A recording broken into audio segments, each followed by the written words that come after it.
Hi Gayatri ji. Hello. Are you here? Yes, sir, I'm here. I'm here. Great. Good afternoon, everyone. Good afternoon. Very good afternoon, everyone. Hello, guys. So let me check. Yeah, there are people in YouTube as well. Good afternoon, everyone from YouTube who are joining us in YouTube. Guys, thank you very much for joining. Great seeing you there.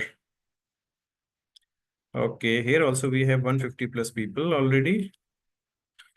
So I think we should not uh, take much more time.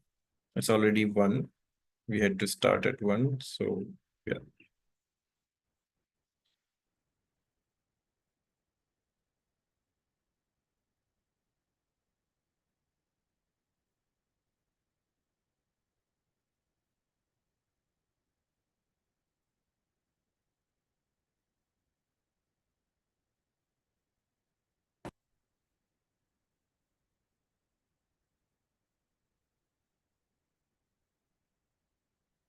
Hi, good afternoon, everyone. So you can write your introduction by the time everyone. You can just put your name and from where you are joining and what you would do right now. That would be great to know our audience.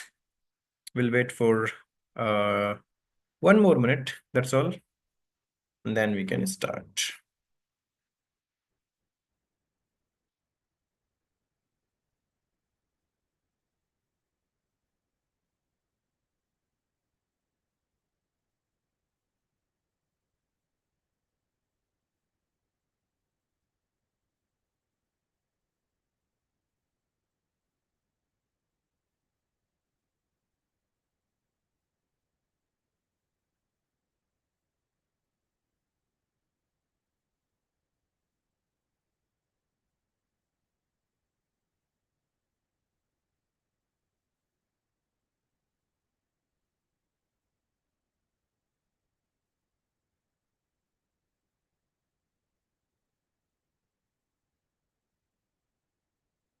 Okay, so we are already over 200.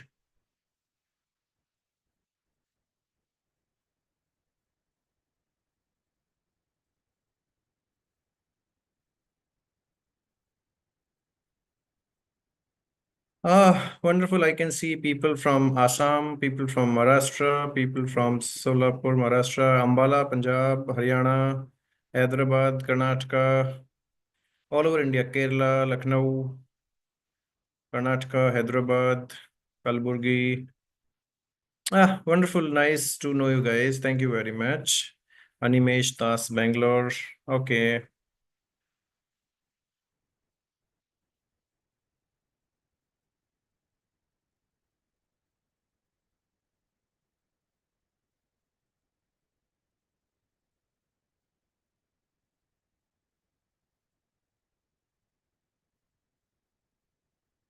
Okay. So, guys, let's not delay this. Let's start.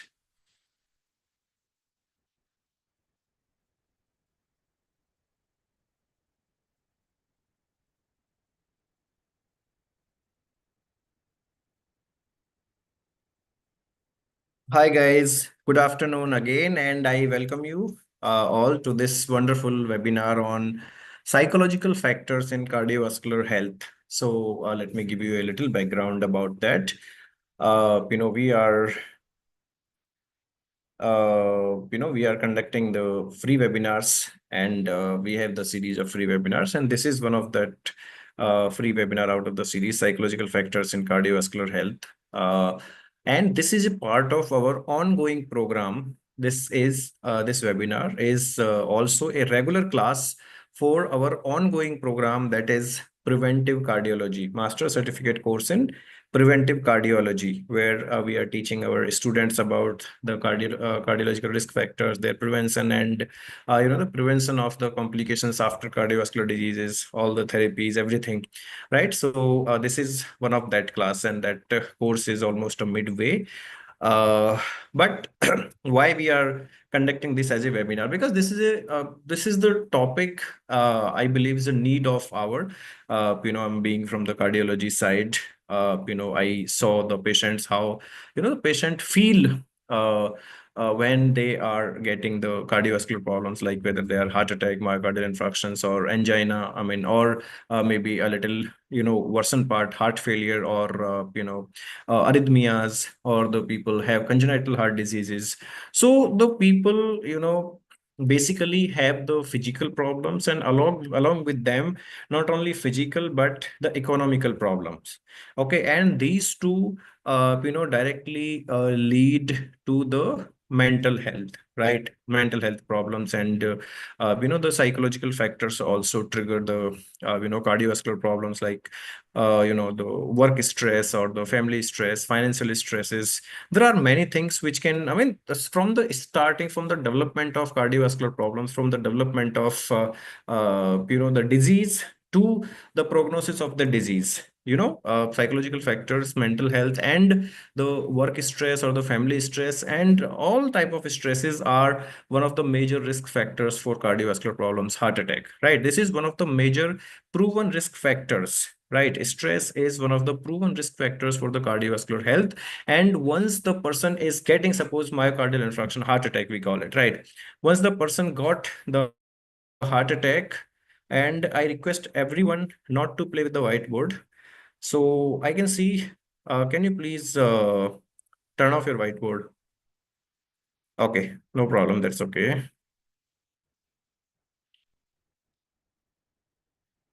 Okay, let me see.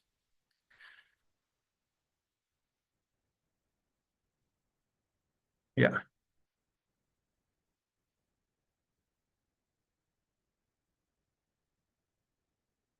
1 second, guys. There are some, some people who wants to explore the tools of Zoom, and that troubles us a lot, right? I'll call you in 5 minutes. I'm in a meeting, bhai.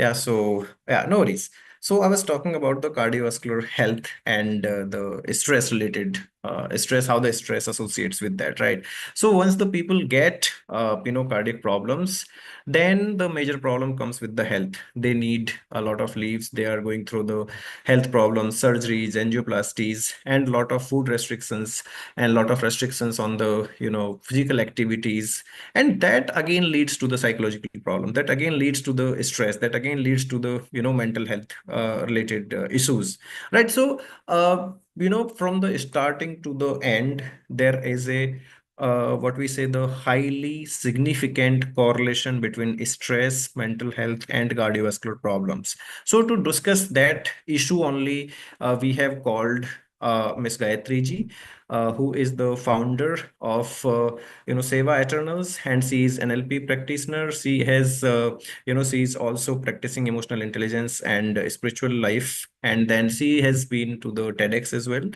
She is a famous celebrity in the mental health and NLP side. So, and basically, I was amazed when I was asking her about her educational background. She is from the health background. She has done BTech in bioinformatics, guys. So she has one of the, and she has also done the masters in mental health and special education. So she will be, I think, the perfect person to deliver this lecture, for us here today, right? And I hope you all will be getting the answers for your questions, and you all will be asking a lot of questions to her. Your mics will be off right now, but you can write your questions in the chat box. And once the things are done, once the webinar is done, we will open your mic. You can directly connect with her. You can directly ask your questions. And one more important issues that we discuss in every webinar, your attendance form you have to fill. Without that, you are not going to get the certificates. How would I come to know if you are attending or not, when you are attending or not? So you have to fill the form at the end of this webinar. Then only you will be getting the certificate, right? Carefully, you have to fill the attendance form at the end of the webinar. Then only you will be able to get the certificate, right? So I'll not take much time and I'll hand over the mic to Gayatri ji. So Gayatri ji, over to you. Please introduce yourself and tell us about your work, what you do, and please go ahead with the topic and the questions. Thank you very much for joining. Thank you very much for accepting our request and invitation. Thank you, Gayatri ji, and thank you everyone for joining. Yes, sir. You are on mute. Thank you so much, Dr. I have unmuted. Can you hear me now? Yeah. We can hear you. Hello? Yeah, yeah. Thank you so much for inviting me firstly here. It's a pleasure to interact with so many people and about the topic that is mental health. So I work a lot with students mainly, but I also work with individuals with addictions and which inadvertently I have seen leads to cardiovascular uh, complications in the future, as well as stress and anxiety. I also work with families of palliative care patients because I think that is another nook where we require a lot of support when it comes to mental health. So that is just a brief about me, and without further ado, I would like to get into the topic that we are here for today. That is the psychological impact on cardiovascular health. I would love if my chat box is going on. I would love for you to keep on interacting. I would love for you all to, be present and active throughout. Can somebody just confirm if you can see my screen, please?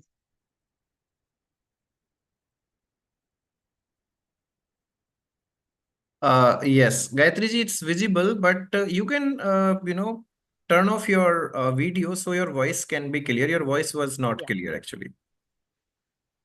Is it better now? Yeah, it's better now. Yes, thank you. Perfect. So I'll keep it this way. Perfect. So coming to psychological factors, we are going to identify the link between psychological factors and cardiovascular diseases. And before I move on to, I would say a lot of times I have seen both being interchanged. A lot of people feel that people are coming in just stressed and not really facing cardiovascular diseases. But at the same time, there is another set of people who do have cardiovascular diseases or they have stress, but they are treated for cardiovascular diseases. It's a very fine line with defined things when it comes to mental health as well as psychological factors.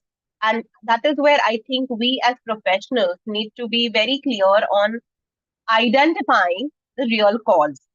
And that is where I think we will have to work together as a team to work on this. Having said that, can anybody tell me what could be the reasons, psychological factors? You can put it onto the chat box. What could be these things that are affecting us so much? And why is one of the reasons these are coming up more? Stress, yes. Stress is a very important and key factor. Yes.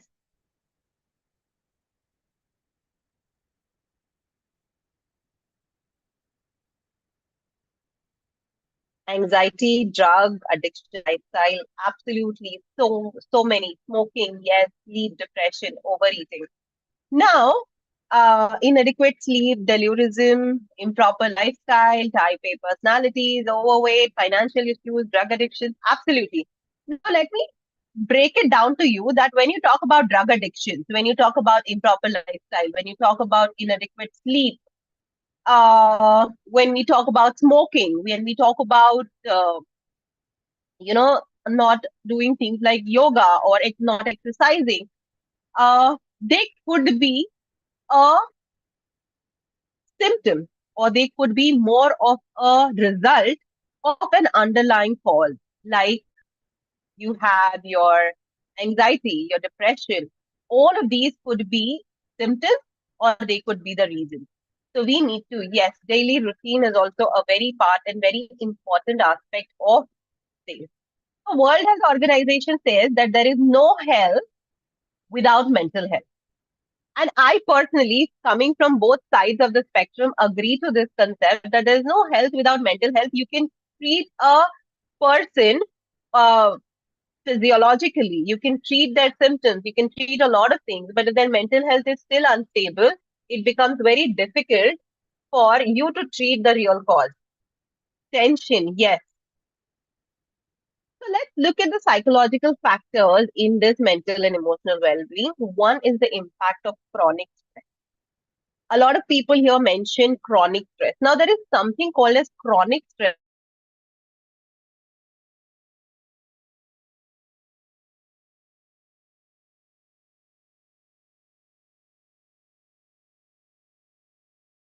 conditions.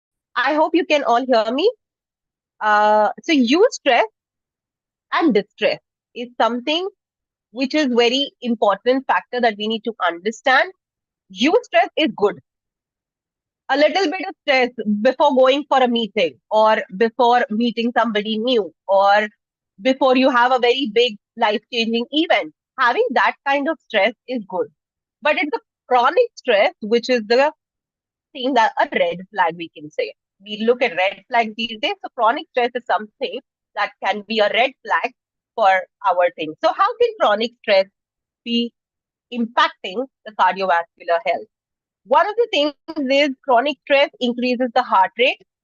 It also increases the cortisol level, which in turn leads to endothelial dysfunction, accelerated atherosclerosis, which in turn leads to cardiovascular diseases. So that is where chronic stress is a factor or could be a factor in cardiovascular conditions. Depression, another thing. One of the very key things is like depression and anxiety have become like terms which are loosely used these days. Please do not use depression and anxiety or stress as loose terms because they need to be assessed and properly verified whether it's depression. Just feeling sad for some time is not depression. Just feeling the heartbeat increasing for some time is not anxiety. So, as professionals, we need to use these terms very carefully because anxiety and depression together can lead to a lot of cardiovascular issues. One of the things, depression will affect the autonomic nervous system. It increases the platelet activation. It also increases addiction. Depression is one of the major reasons why people move to addictions like smoking, drinking, drug use. Depression is the key role that plays in all of this and thus impacting the cardiovascular conditions because of the other factors included. Anxiety is again where the sympathetic nervous system plays a very important role, leading to hypertension, leading to a lot of distress within the body, thus leading to a proper possibility of cardiovascular uh, diseases in the future. One of the things that I would like to put up at anxiety is panic attacks. Panic attacks definitely look like something that monitor a heart or can lead show out symptoms like a cardiovascular disease. And that is why as a professional we need to be very sure whether it's a panic attack or whether it's an actual heart condition that is showing up. And that is the reason why this particular, especially the panic attack patients, need to be handled with care because their care then becomes a little different and their medications will be a little different. So anxiety and cardiovascular health are again another factors in cardiovascular diseases. Many of you mentioned work-related stress, financial strain, traumatic life events. Now, work-related stress can be, again, a prolonged work-related stress can impact the heart health. Financial strain can again impact heart health because these again lead to anxiety, these again lead to depression, these again lead to chronic stress, and that is how these are interconnected. Traumatic life events is one of the things which is very loosely considered or taken up, especially grief. Grief is something that everybody handles differently. Traumatic life events too are handled differently by different people.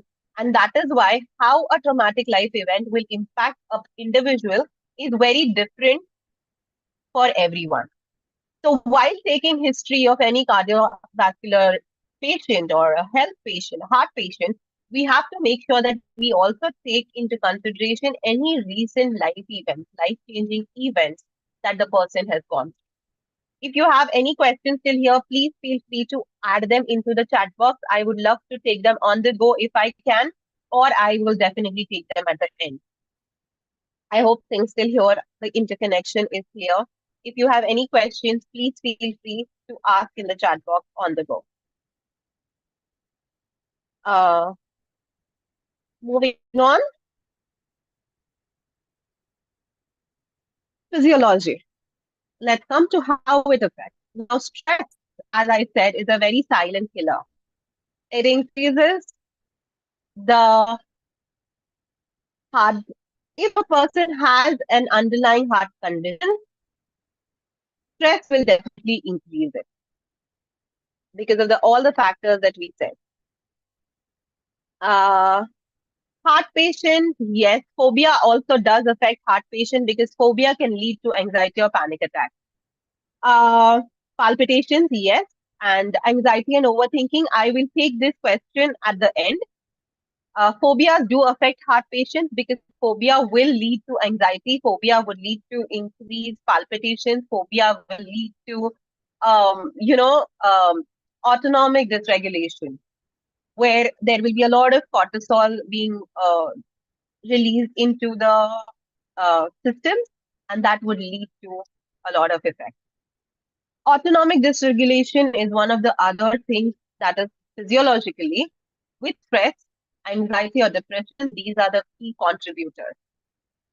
Neuroendocrine dysfunction, again, your nervous system and your hormonal system is disrupted in anxiety, depression, and stress because it all leads to sleep disruption.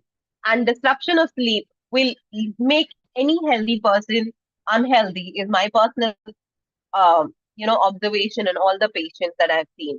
Hormones can also, again, the way this is physiologically dependent is because these in elevated levels of hormones in the body will lead to inflammation. Major things in stress, anxiety, depression is the inflammation within the body increases to very unhealthy levels. And these inflammations in turn will lead to the vascular effects into the body, the immune response of the body, and the behavioral in the body. Again, personal observation with a lot of my patients is not just the cardiovascular, but it also leads to autoimmune responses in a lot of patients. So you have to also see if there are a cardiovascular conditions, are there any autoimmune conditions that will be interconnected and lead to these symptoms?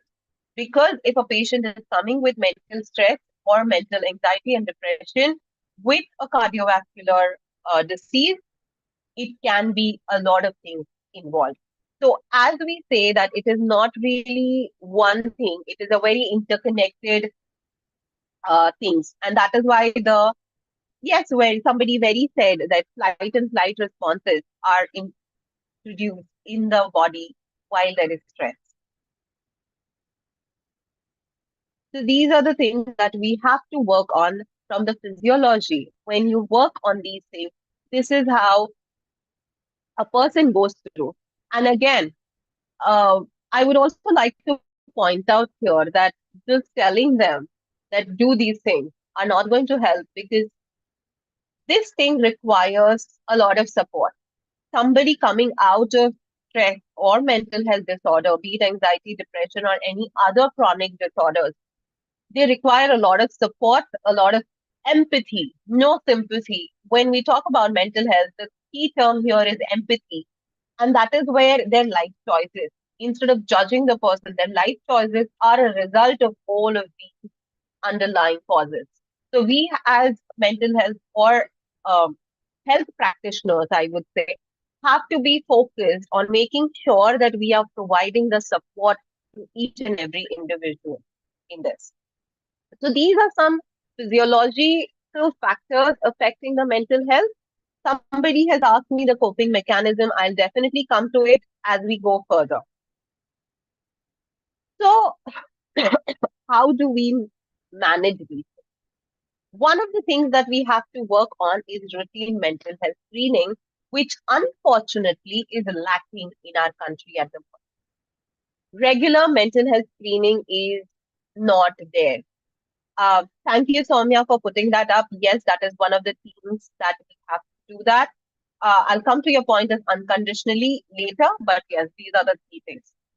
Routine mental health screening is absolutely important. Make sure that your patients are undergoing mental health screening with either a therapist, a psychologist. When you talk the term psychologist, a lot of people have that stigma in our mind still. There is still a lot of things. Oh, I don't know. I don't think I need somebody. But you have to explain to your patients why this routine screening is important. It is very important, just like a stress test for the cardiac functions. It is also important for a stress test for their mental and emotional well being. It is absolutely important for them to undergo these routine screenings. So, possibly every time, I won't say every time a person comes in for a cardiac stress test or a heart test, they have to go for a mental health screening, but talk to a proper psychologist, understand why it is important for them to undergo these testing.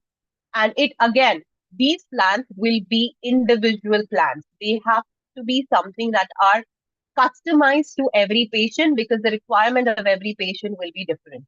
And that will also help you mark up your patient as to, okay, the stress levels or the anxiety levels were here, the heart condition was here possibly. How will I be different? Multidisciplinary approach is another aspect where, as I said, you have to be in working in sync with everyone. You It has to be a team of everyone. It has to be team of the cardiologist. It has to be a team of general practitioners, it has to be a team of psychologists, therapists, all of them together will give you the multidisciplinary approach to taking care of these risk factors. If only one person is focusing, just focused by a counselor or a therapist is not going to help. Neither just a uh, cardiologist or you know uh, people from just a general practitioner is not going to be helpful for this approach. It has to be a multidisciplinary approach along with the patient's family and the patient actively involved in the whole process. We cannot the patient or the family in dark about all of these things. As I said earlier, patient education. A lot of people still look at mental health as, hey, I don't need it. I don't want it. I don't want to be because, I am not a mad or I am not uh, this bad in my state. No, but we need to educate the patient that these are interrelated. It has to be education of the family as well as the patient is important. Many a times the patient might still understand the family is the key factor. So you have to be very involved in making sure that that awareness is created in your communities.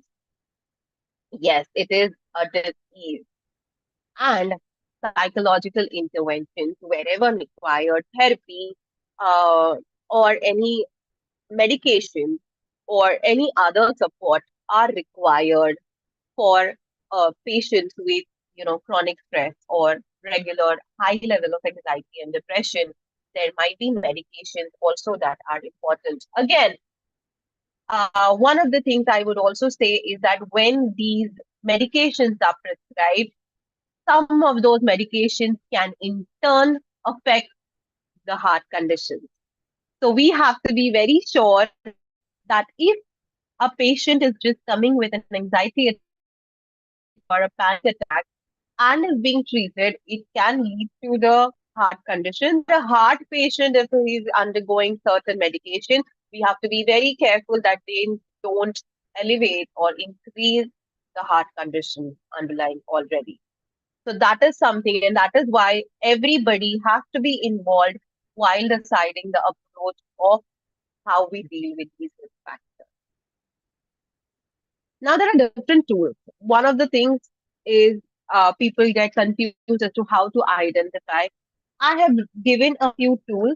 Post the session, I might send the questionnaires. I have these one, two, three, and five. I have those questionnaires also with me, which can be used by people here that who are actively working with the patient.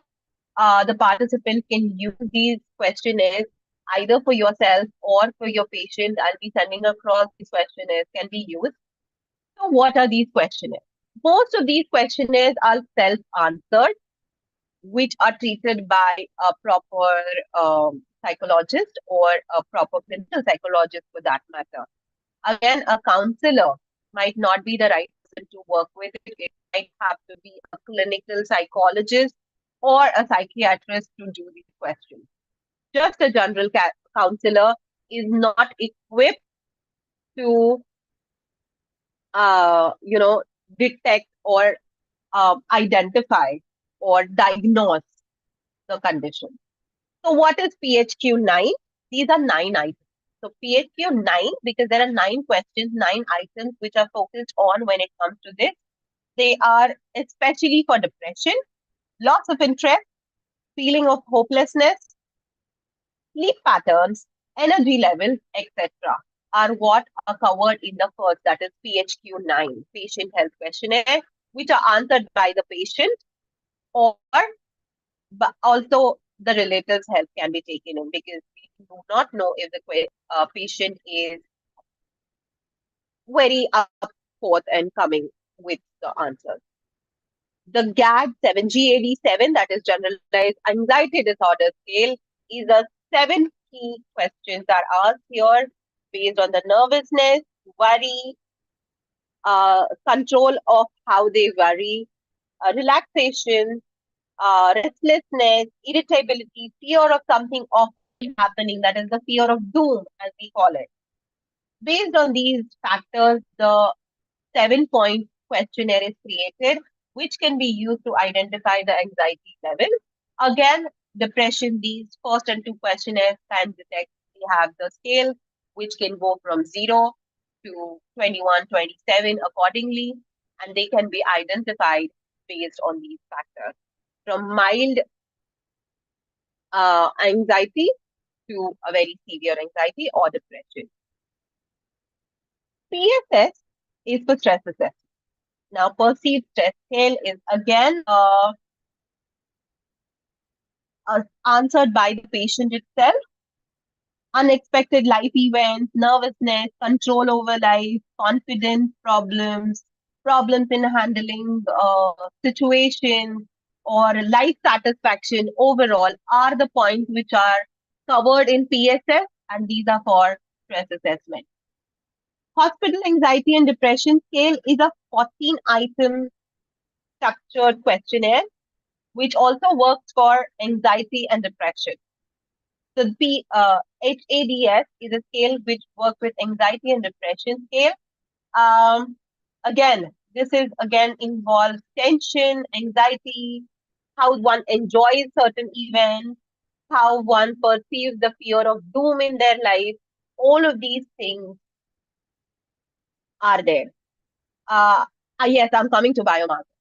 Uh, Beck Depression Inventory, that is BDI, is a 21 item self questionnaire which assess depressive symptoms. Clinical interviews with the patient by a proper clinical psychologist or a psychiatrist can help with this. Biomarkers, basically cortisol levels, heart rate variability, and inflammatory markers. These are the biomarkers which will help you identify the stress levels of the patient. So biomarkers could involve cortisol levels, heart rate variability, inflammatory markers, and other aspects in a patient. So these are the certain markers through which you can identify, because as I said, cortisol levels are very high in patients with stress, depression, anxiety. They have a lot of these things.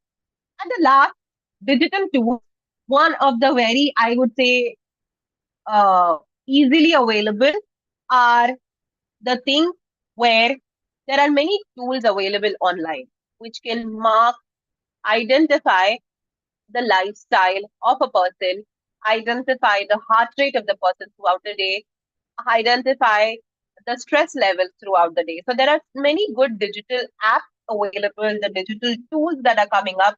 Some verified tools are there which can be used for the patient to keep a check on their heart rate throughout the day, the fluctuations in the heart rate that happen, or the fluctuations, the stress levels that happen throughout the day.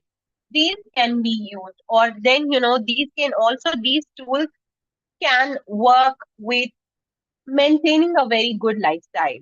Yes, fluffy faces, lymphatic overflow, all of these things are very important to notice, because when there is sleep deprivation, there is the puffiness, there is this swelling that comes, overall swelling, inflammation within the body, eating disorders might come up, sleeping disorders might come up. All of these together lead to a lot of factors in the psychological aspect. Okay. One of the things is, so how do we deal with this? Is understanding stress. Please understand, as I said at the beginning of the session, stress is not bad. Stress is good. Stress is needed. It is the natural response to our situation. It is required for the body. It is very important for a person to feel that stress. But how we react to it is something which impacts our health and well-being. How we respond to it is important. So please don't say that I am stressed is always a bad thing. Stress is good. Extreme stress, and more than extreme stress, chronic stress is what is harmful.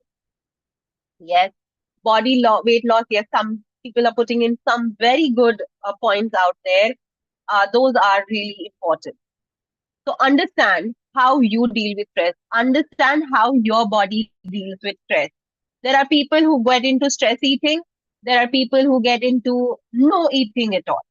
There are people who sleep a lot when stressed.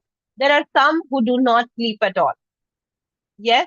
So understanding these things, whether we get anxiety when we are stressed, whether we get nervous when we are stressed, how does our body react to all of this is very important.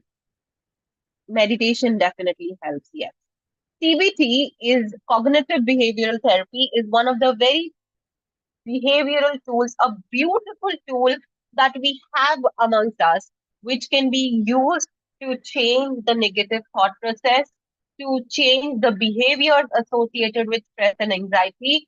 And it also equips the individual with coping strategies, which can help them effectively handle the stressful situation. CBT is one of the beautiful tools in therapy sessions, which can help the people. Relaxation techniques, as somebody very rightly said, relaxation techniques is like, a guided meditation, just in general relaxation, muscle relaxation, breathing exercises. There are many different relaxation techniques. Again, with somebody who conducts meditations regularly, I would personally say one relaxation technique is not for all. Some people can just not do guided meditation. Some people are, again, there is a block which we face very regularly, which says, I cannot meditate. Many of you, I would ask this question here, how many of you think you can meditate effectively? The first response I get when meditation is, I cannot meditate. A lot of people, that's really good, Shruti, that you can meditate. Ayush, very nice. Only for a few minutes. Yes, very good. I'm so glad to see so many people here can meditate effectively. But when it comes to patients and you tell them to meditate, very good, Rohan. Yes, it becomes difficult. It is a gradual, progressive technique which we have to develop and build. Yes. So that timing needs to be increased. And these are the things only focus for some time. difficulty in focusing, I just cannot meditate, I don't think I can meditate, are exactly the responses which will come from your patients too. You have to encourage them. Yes. So one relaxation technique might not work for everyone. You have to find in your patients, and that is a response that can be given to, work on these things. Mindfulness practices, meditation, mindfulness practices. I would love. There is a question that has come. Yes, I'll be giving to good mental health and sleep pattern. I'll be giving that. Uh, Meditation practices, mindfulness based stress reduction. It is getting them onto the present moment. It is cutting. So one of the things that we also, how if you get a negative thought and just think about it, just keep on thinking, thinking, thinking, and just go into a direction uh, where it just becomes too much to deal with that. One of the things, key things. Yes, I'm just waiting. How many? Yes. What? Why? Where? When? Who? Okay. What should I do? Where should I go? Whom should I talk to? Again, overthinking, yes. One of the things about overthinking is it's a spiral which just starts with one thought. I would say personally, when you talk about overthinking or these thoughts, distractions are going to be there. One of the things is distractions are going to be there. The key is being thoughtful. The key is be thoughtful and focus on your thoughts. Be mindful of your thoughts. The moment you realize, hey, I'm not thinking correctly or I'm thinking in the wrong direction, cut your thought. Cut your thought right there. Like, okay, and that is takes practice. You have to cut your thought there very, very easily and then distract. If you question, okay, oh, this is going to be a very stressful situation. Oh, okay. Oh, how do I present this? Oh, how do I uh, do certain things. One of the key terms that I have learned is to use of course. Of course. It's going to be stressful, but of course I can deal with it. Of course I'm going to be stressed about the exam, but of course I know the answer, so I'll be able to write about it. The words that we use, the way we say things, the way we uh, present ourselves are very important.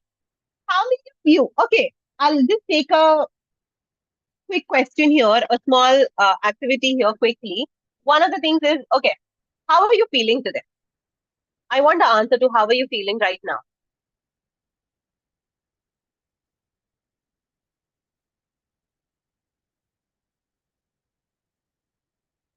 Can I have it in a sentence, please?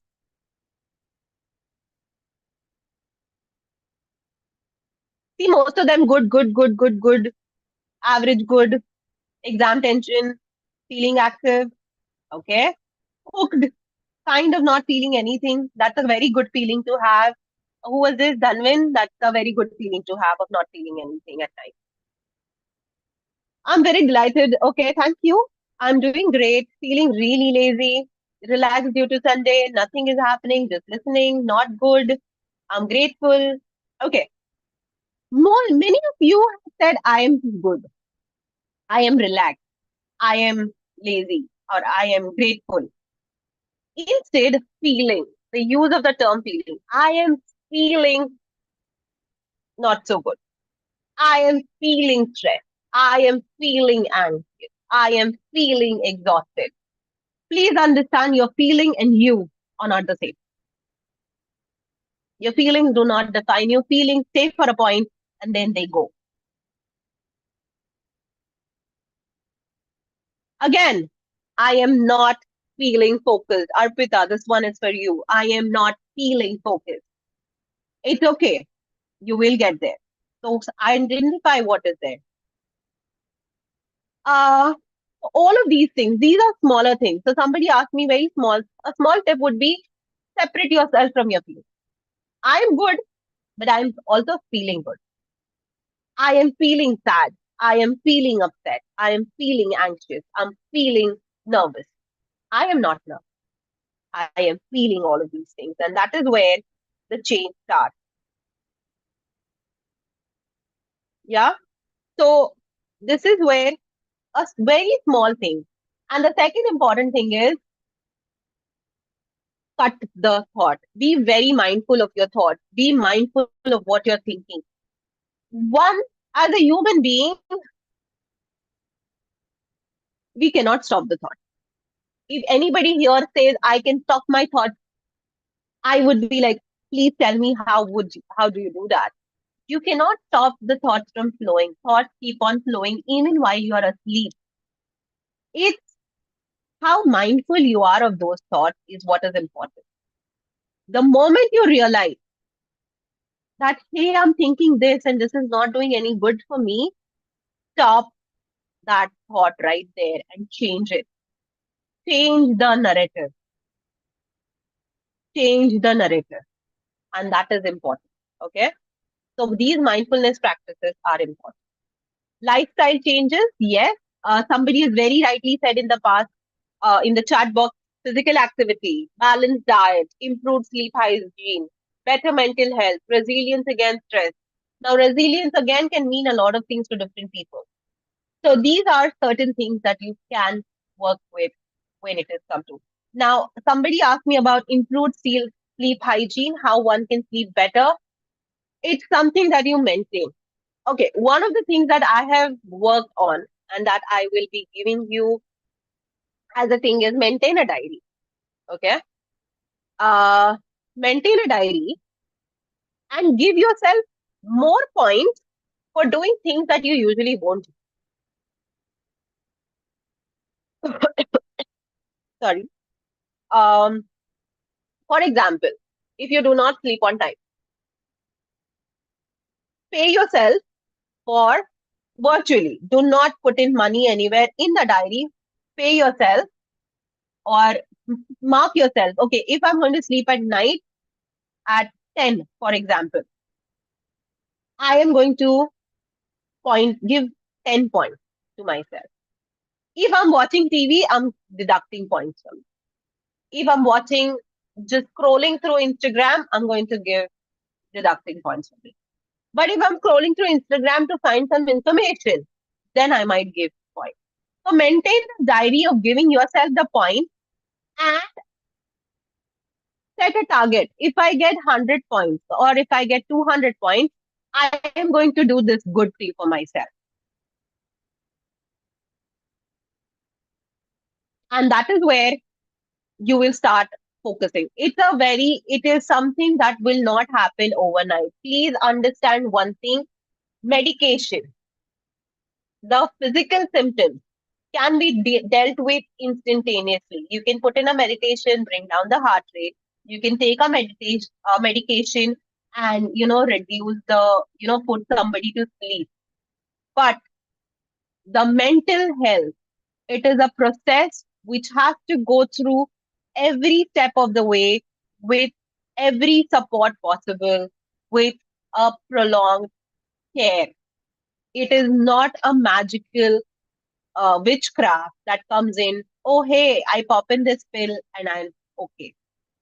Again, it is also important that in certain conditions, you have to give them medication, and those medications will help in reduce the symptoms.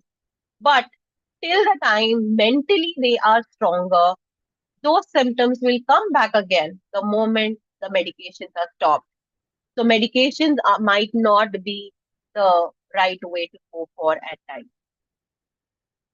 So support system, somebody very rightly said, it is very important to have that social support, family, community, all of these, workplace environment, hospital environment, how the doctor is. Again, as doctors, as individuals who work with patients, you have to be highly, highly empathetic. And one thing I would tell you all here, one thing is Please, the empathy starts from you. You cannot be empathetic to the world if you're not empathetic to yourself. You cannot support somebody else if you are not supporting yourself, right? You have to be empathetic about yourself. If you do not have anything left to give, you can very well tell a person, hey, you know what? I know you are feeling like somebody has put in, they are burned out and you are also burned out. You can very rightly say, hey, I can completely empathize with you. But honestly, I don't think I am the right person to give you the advice right now because I am facing exactly the same. But hey, you know what? You can keep the chat box open and message me anytime. I promise I'll read all your messages and reply wherever I can. Absolutely. I would say that it is not easy handling mental stress, not just in a competitive world. In any world, handling mental stress is not easy because we are used to the terms, hey, it's just a phase. Oh, deal with it. What's the big deal? Again, one of the key factors I would say multitasking is not the key. Multitasking is not very good, but we all do it. We all will continue to do it. But let's multitask in a way that do one thing, complete it, and then move on to the next. That is the ideal way. But in the world that we live in, that is not something that we can follow because we have, by the time we are halfway through one, there are three different things that we have to work on. So, in the stress, but it is important to focus on yourself. So, how do we take into preventative cardiology? Is one is the routine screening, mental health assessment are essential with cardiological testing, interdisciplinary care model where you have cardiologists, mental health specialists, nurses, fosters, a, a very holistic view. Again, general practice nurse, patient centered care. It is for the patient. We are working towards the patient and not for anything else. The patient is our primary focus. Health policy, advocacy is important. We have to be advocates of mental health. Training and education is very important. All the teams that are there, they need to be trained right from the very entry level to the very senior level. We need to be trained and educated on how we need to address patients with mental and emotional well-being. We have to understand, develop our own practices and understand how we can implement them in our day-to-day routine. But above everything, this is for the patients because we were talking about patients. This is about the patient. But the important thing is you need to be focused on yourself first. You need to take care. If painting works for you, paint. If cycling works for you, cycle. If sleeping helps, sleep. Self care. Take out 5 minutes. Each one of you, take out 5 minutes of the day just for yourself. It could be as simple as I'll just have this morning coffee or tea or whatever you have in the morning. Do it yourself. One of the things,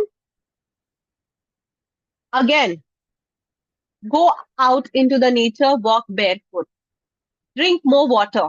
You don't have to have those tumblers where water is there and reminders, drink water, regular water. Go out, listen to your body. One of the very major things is listen to your own body. What is your body trying to tell me? I have shoulder pain. Again, shoulders is where stress is there. Anxiety is where you will have all the issues related to your lower back, your digestion issues will be anxiety and depression. Stress is in the shoulders, upper back, headache will be stress. So listen to your body. Which part of your body is showing you symptoms? All of this is very important. cleaning your home, uh, just spring cleaning, just throwing out things. One of the things that you can also work on is write everything that you're feeling. Write down everything you're feeling, tear off those papers and throw them without reading. You can even choose to burn them and throw away the ashes. That also works. But that is one of the things. Physical activity definitely works wonders. No matter how much you're going through, even a small 10 minutes, 15 minutes of just stretching activities will help a lot. Start slow. Counseling for students in the ICU. Okay, let's take the questions now. I'll just take the questions now. Uh, where for patients in admitted in cardiology ICU, what you can work with them is actually have somebody talk to them, understand what they are feeling, understand what they are going through, understand where exactly they are coming from. So that is one of the things that you can counsel about, or have a or have a counselor come and talk to them without telling them about the actual that they are the counselors. Have them paint something, have them write something if they are in the physical state to do that. Do all of these techniques with the patient and have that integration into your health. I would also say that, knowing Dr. Ajit personally, he keeps on doing some small, workshops himself of understanding how he can help patients better. This is something that you as, practitioners can have, like, how can I work with myself? Have some routine practices. I would say not every day. If it gets difficult every day, do it at least once a week. Start once a week. Okay, talking to your own self reduce the stress, but it can also increase the stress because you might give the opposite answers to yourself too. So please work on that. Uh, okay, so somebody has asked how I don't feel comfortable sharing. One of the things is here is where you write. Writing can help you. Also understand why is it so difficult? What is the reason it is difficult to trust somebody so easily? There must be somebody who will listen to you. And that is why I say, not because I am a therapist or I expect you to come and do the therapy, but therapy sessions work wonders because I tell all my patients one thing. Yes, it is a paid thing. You might have to pay the fees, but you can just dump everything on that person in one session, and then it's your choice whether to see the person again or not. You can definitely choose not to go back to the person. So you've just dumped everything on somebody else. This is something like, a blind date with your therapist. Go on a blind date with your therapist, just go to the therapist, dump every life issue, and then just Chill.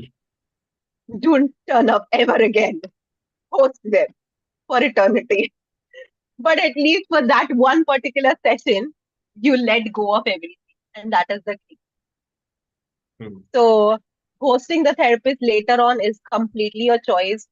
But I would say experience therapy to understand that impact of therapy.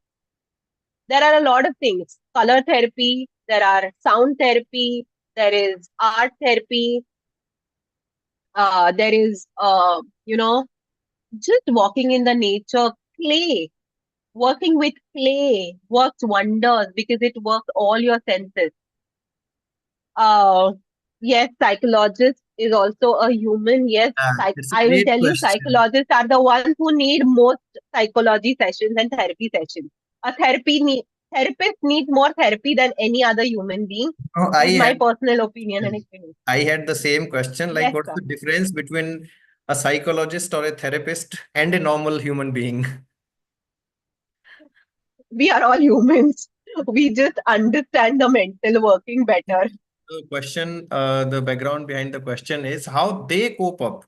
When they listen to everyone, they just, grab everything, they just release everything. It's not like, they'll not be thinking of the patient, they'll not be thinking of the patient's condition, they'll not be thinking of the patient's, talks or conversations, but how they will cope up after, all of this. That's my question, actually. Okay, so we cope up in a way like, for me personally, I can tell from my personal experience that it becomes challenging at times when we are dealing with so many of patients. But I have taken good enough time to develop and understand, okay, this is my trigger. Every human being, at the end of the day, I'm a human. I have my own triggers. So I have made a list, okay, this is something that triggers me. Again, another aspect is understand whether you are getting triggered because of your own fears or some conversations you have had with somebody. A lot of times we take home stress of our friend. We take anxiety because somebody in our environment is anxious. We take that anxiety with ourselves and then we get anxiety. We get stressed because of it. So separate yourself from your environment. Understand these and have these regular. Okay, instead of waiting for that panic attack, instead of waiting for that anxiety to grow up, or instead of waiting for that place where, oh, I can't do anything right now, start at the very beginning. Oh, I think I'm getting into that spiral. Start informing the people that you are in your circle. Hey, you know what?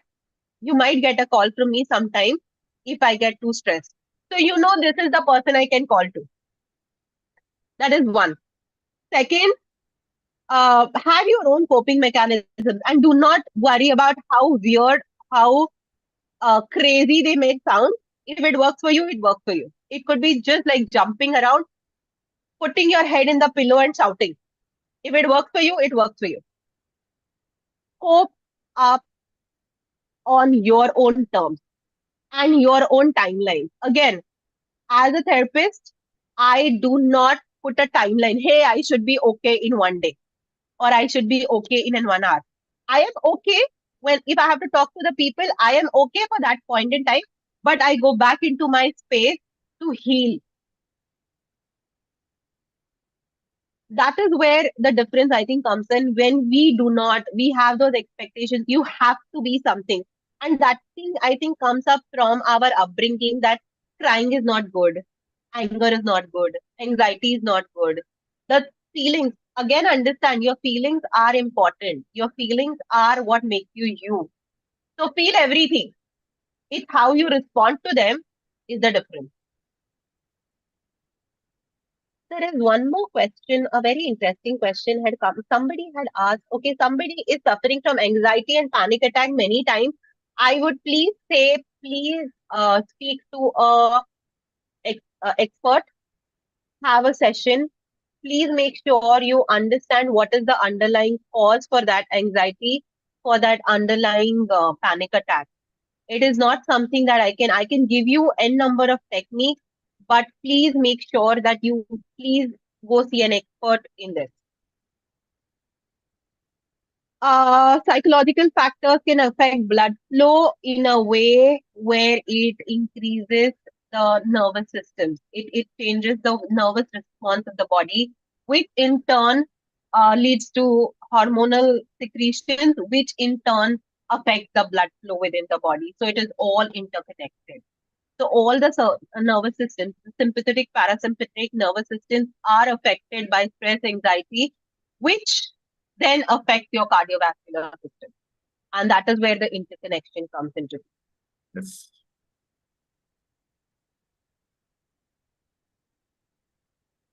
If the person makes you anxious is the only one that can heal. Okay, again, I would say no. That is not the person who can heal you. You can, your therapist can, your friend can, everybody else. In That the person can just give you more anxiety and more panic attack. in the Gen Z language, what we say, red flag cannot be a green flag. No, it cannot be. Yes. It cannot be. So Yes. please don't ignore the red flag. in Yeah, any way, especially when you are working with blood and blood related disorders. Red flags are the key. You yeah, need to be aware of all the red flags. yeah.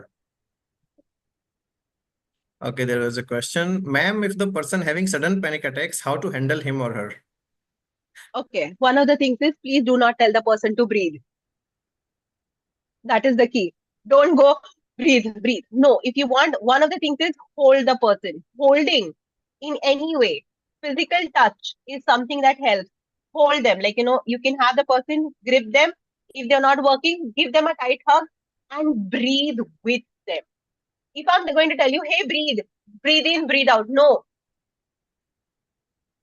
follow me. Tell them to follow you. Tell them to follow you. Also, one of the other things before you do even that, cold water.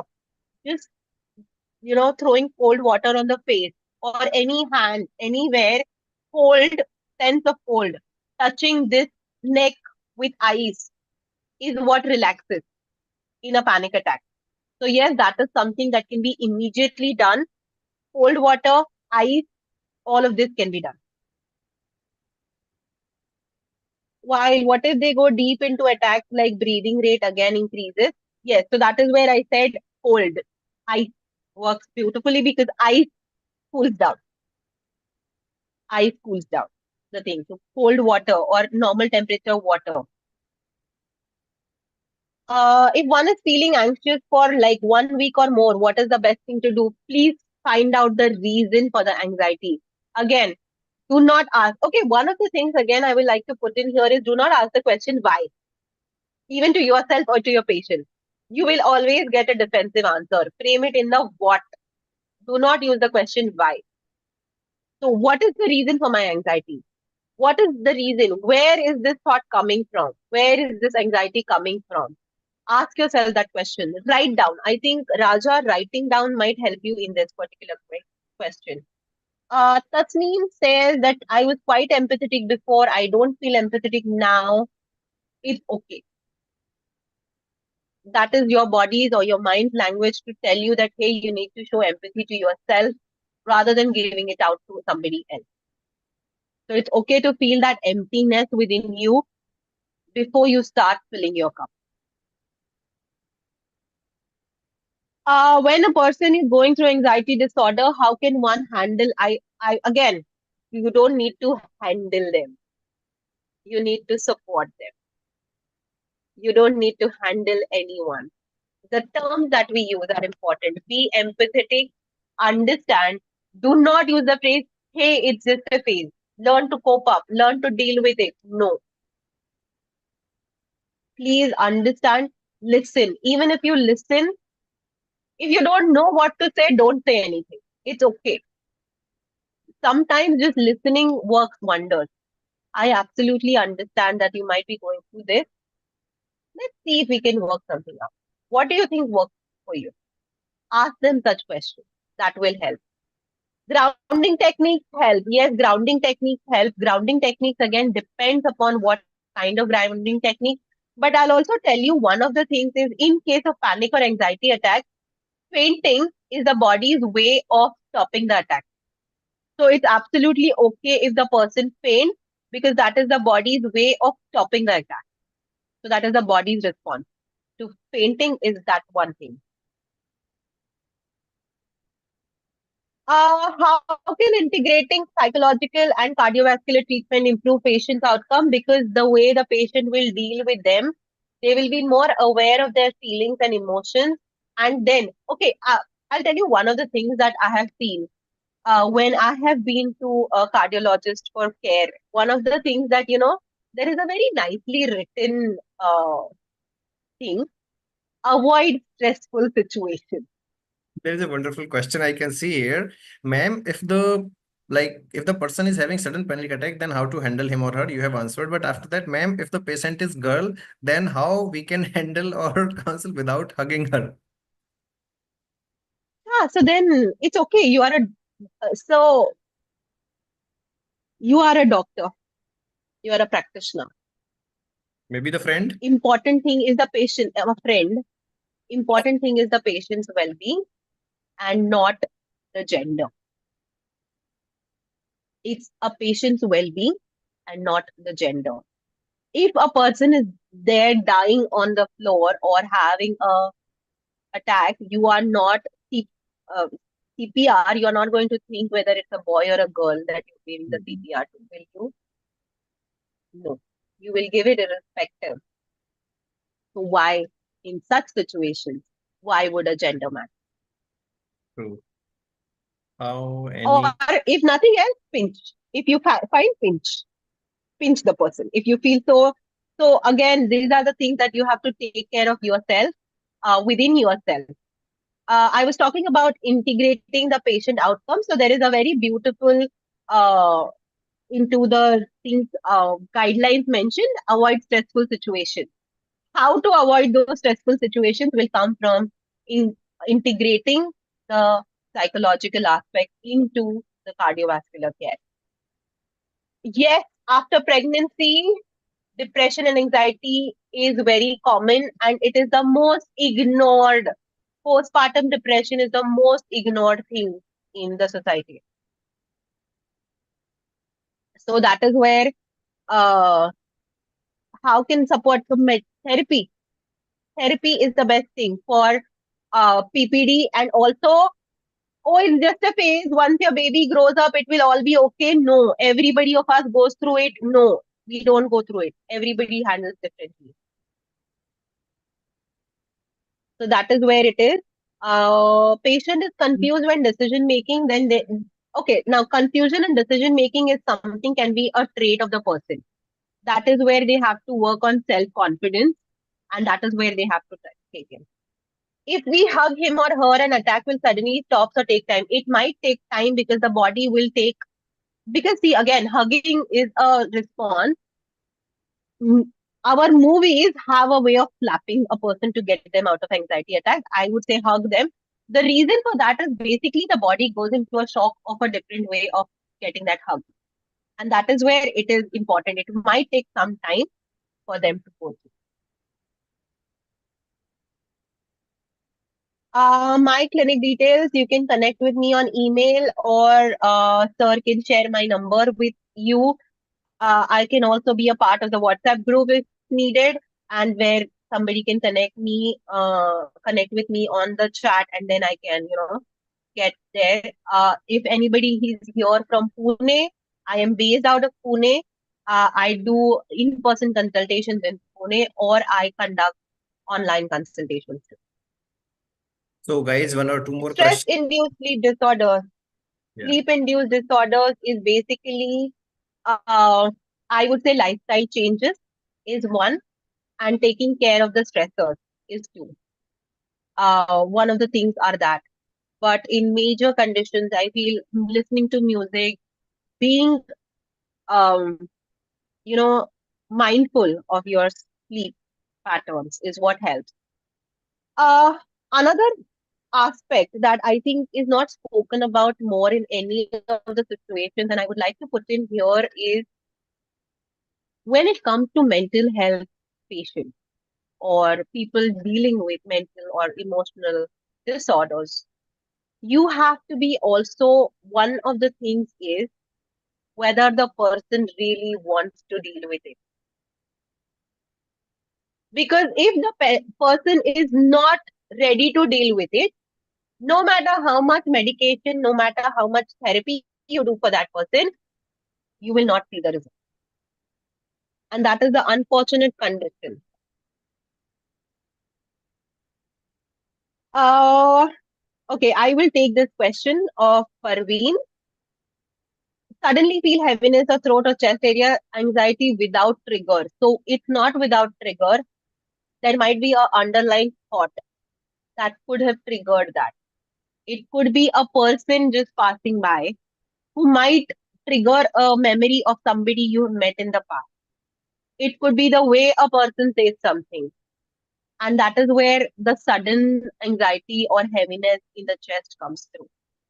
So again, to conclude it all, I would say mental health is a key to a lot of things.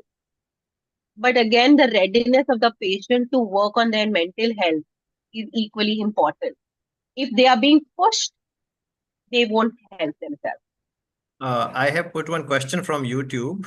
Janvi has asked this question. Can you please take up?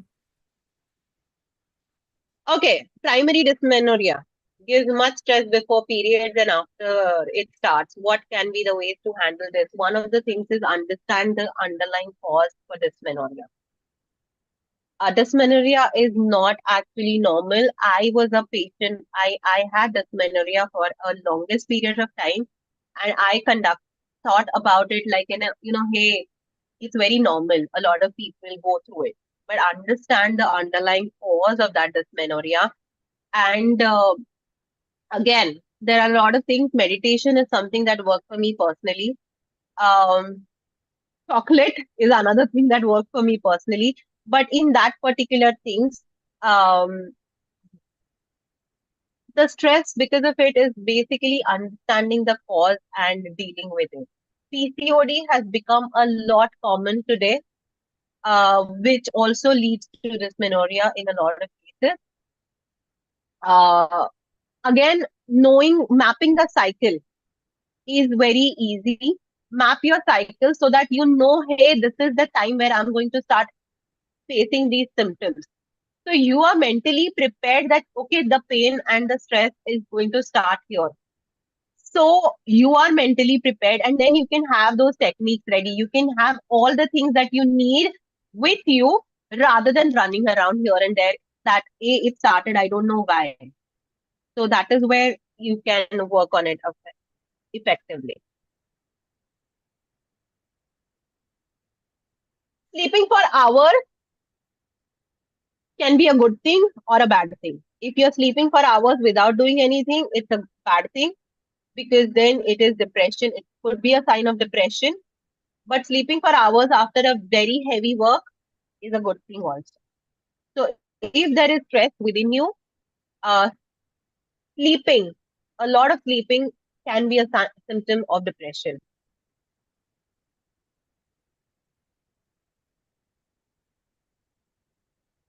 So yeah, these are a couple of things. Okay, so now we can wind up. It's already 2:17. Thank you very much, everyone, for joining, and I hope every one of you have filled the form. And